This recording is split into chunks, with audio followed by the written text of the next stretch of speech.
स्वागत है इस अगले खास सेशन का। हम सीधा रुख करना चाहेंगे और बहुत सारी राजनीति की बात तो हो गई है और भी होगी, मगर अब थोड़ा हट के थोड़ा सा मनोरंजन की ओर बढ़ते हैं, क्योंकि मनोरंजन के बिना दुनिया अधूरी है।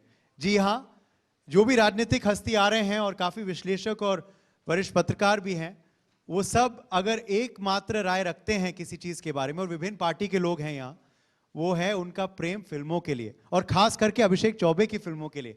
सो पहले तो अभिषेक, बहुत बहुत स्वागत है आपका। Welcome to the show. Thank you very much. उत्तर भारत में आजकल सर्दियां आ गई हैं। सर्दियों में लोग सूप पीना पसंद करते हैं और इस वजह से शायद अभिषेक अभी इसी वक्त इसी सीजन में लेकर आए हैं किलर सूप। जी, 11 जनवरी को रिलीज हो रहा है और बड़ा ही एक यूनिक टाइटल भी है, किलर सूप। आमतौर पे इस तरीके के टाइटल होते नहीं है, लेकिन जिस तरीके की कास्ट है और जिस तरीके का आप कह लीजिए फ्लेवर है शो का, ये काफी यूनिक है, नया है, लेकिन बहुत ही मजेदार है। नेटफ्लिक्स के संग कोलैबोरेशन कैसे हुआ? क्योंकि मैं दर्शकों को बता दूं, किलर सूप नेटफ्लिक्स पे स्ट्रीम होगा दिस जनवरी। सो उनके साथ कोलैबोरेशन कैसा हुआ? नेटफ्लिक्स के साथ मेरा एसोसिएशन तो अभी 4-5 साल से चल रहा है। काफ़ी तमाम काम किया है उनके साथ, और नेटफ्लिक्स जैसा प्लेटफॉर्म आने से हमारी इंडस्ट्री में एक तरीके की क्रांति आई है, और जिस तरीके से एंटरटेनमेंट का कंजम्पशन होता है उसमें बहुत तब्दीलियाँ आई हैं नेटफ्लिक्स जैसे प्लेटफॉर्म के आने से।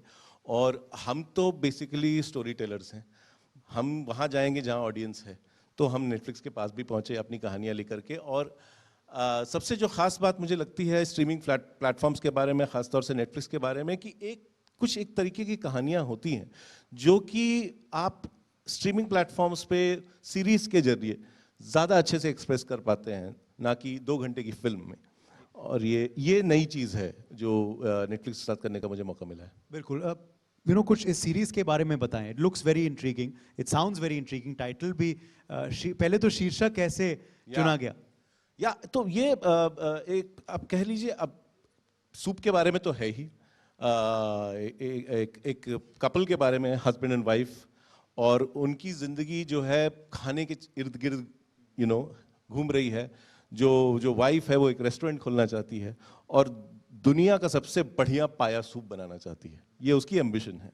तो कहानी यहाँ से शुरू होती है, और कहने में तो लगता है कि ये बहुत हल्की सी बात है, लेकिन बात बड़ी है, क्योंकि ये इंसानी रिश्तों की कहानी है, इश्क की कहानी है, और ना सिर्फ इस दंपत्ति की कहानी है, बट इनके परिवार की भी कहानी है, लालच की कहानी है। लेकिन जो सबसे ज़्यादा ज़रूरी चीज़ है वो है अपने इंसानी रिश्तों में पावर का क्या रोल है।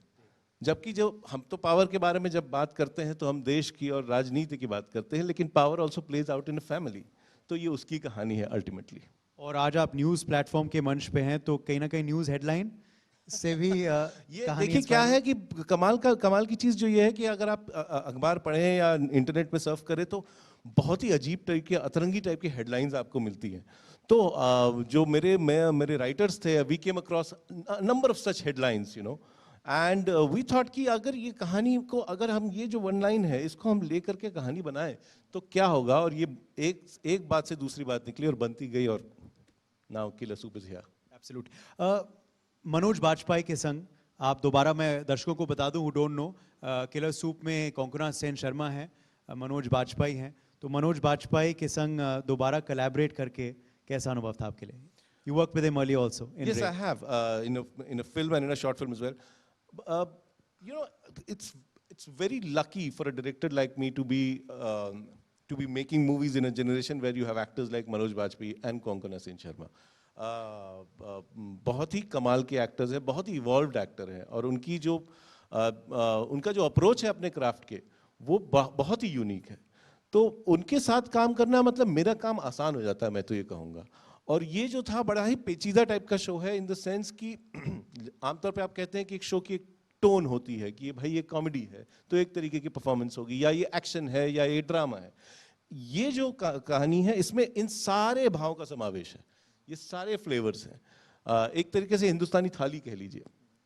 तो उसमें इसकी पिच पकड़ पाना कि किस टोन में एक्टिंग करनी है, कि भाई एकदम जो है जीवंत रियलिस्टिक स्टाइल नहीं अपना सकते, it has to be slightly above reality, but over acting भी नहीं कर सकते। तो इसका सही बैलेंस बनाना, it's almost like putting the right masala in your dish.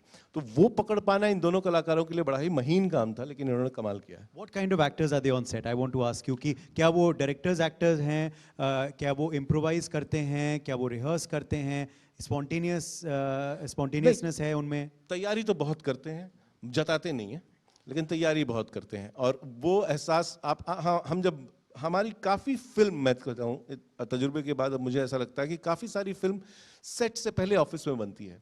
जब आप अपने क्रू और कास्ट के साथ डिस्कशंस करते हो कि क्या हम बना रहे हो, कैसे अप्रोच करेंगे, तो हाँ, हमने तैयारियां की, काफ़ी डिस्कशंस हुए, लेकिन सेट पे जो वातावरण था वो बहुत ही रिलैक्स्ड वातावरण था। देयर वाज मनोज इन कोंकण के साथ था कि वो पूरी तैयारी तो करके आए थे, रिहर्सल भी करते थे, लेकिन there was always room for improvisation, क्योंकि इम्प्रोवाइजेशन करना तब जरूरी होता है। हम इम्प्रोवाइजेशन ज्यादातर एक्टर्स लोग करते हैं, कोई तैयारी नहीं करते हैं तो उनके एक्सक्यूज होते हैं कि हम स्पॉन्टेनियस हैं, लेकिन स्पॉन्टेनिटी तब आती है जब आप तैयारी करके आते हो, तब आप एक नया डायमेंशन खोलते हो अपने परफॉर्मेंस के बारे में। तो वो इन दोनों के साथ देखने को बहुत मजा आता है।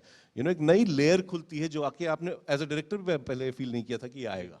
अच्छा, इस सवाल पे अक्सर हम एक्टर्स के संग चर्चा करते हैं, मगर today I like to ask you as a director और राइटर कि जब आप सीरीज़ कर रहे हैं, क्योंकि आप फिल्म भी बना चुके हैं, आप शॉर्ट फिल्म भी बना चुके हैं, आप सीरीज़ बना रहे हैं, तो सीरीज़ जब लिख रहे हैं, बना रहे हैं, तो क्या और मुश्किल है और आसान है, अलग है, क्या अनुभव है? क्योंकि कैरेक्टर्स को फ्लैश आउट करने का और मौका आपको मिलता है, शायद शेड्यूल भी और लंबा होता है, क्योंकि द लेंथ इज लॉन्गर। तो ज़रा इस अनुभव के बारे में बताएं। मतलब सबसे जो अहम बात होती है वो ये कि जब मैंने पहले 15-16 साल काम किया, तो मैंने फिल्मों में काम किया जो कि एक 2, सवा 2, 2.5 घंटे की कहानी होती है और 90 से 100 पेज की स्क्रिप्ट होती है। और जब आप उसको लिखते हैं और तैयारी करते हैं, तो बाय द टाइम आप जब सेट पे पहुंचते हैं ना, आपको वो ज़बानी याद रहती है, आपको देखने की ज़रूरत नहीं पड़ती। इसमें सबसे परेशानी क्या होती है, 450 पेज की स्क्रिप्ट होती है, तो कई बार तो लिखने वाले को भी याद नहीं रहता कि ये सीन फलां सीन के पीछे आता है कि बाद में आता है। तो it's very difficult to just keep the entire structure of the narrative in your head. तो आपको जो है तैयारी और ज्यादा करनी पड़ती है। You have to be on top of it, and it's not easy to be on top of it, क्योंकि आप शूट तो इसको फिल्म के तरीके से ही करते हो कि आप जाओगे, एक शेड्यूल करोगे और इसमें खत्म करके होपफुली वापस आओगे। तो so the main part is it is very very difficult logistically and mentally very challenging. Satisfying क्या है कि अगर जो सीरीज होती है वो एक तरीके से उपन्यास होता है, पूरा का पूरा नॉवल होता है। फिल्म जो होती है वो एक 100 पेज की एक कहानी हो सकती है, उससे ज्यादा की नहीं हो सकती। लेकिन आप सीरीज में एक 450 पेज की नॉवल जैसा एक फील, तो नॉवल का जो स्कोप होता है, उसमें जो कैरेक्टर की जर्नी रहती है, उसमें जितनी परतें आप खोल सकते हैं और जितनी गहराई में जा सकते हैं, वो शायद फिल्म में भी उतना मुमकिन नहीं है। तो ये एज ए क्रिएटिव आर्टिस्ट बड़ा ही सेटिस्फाइंग है।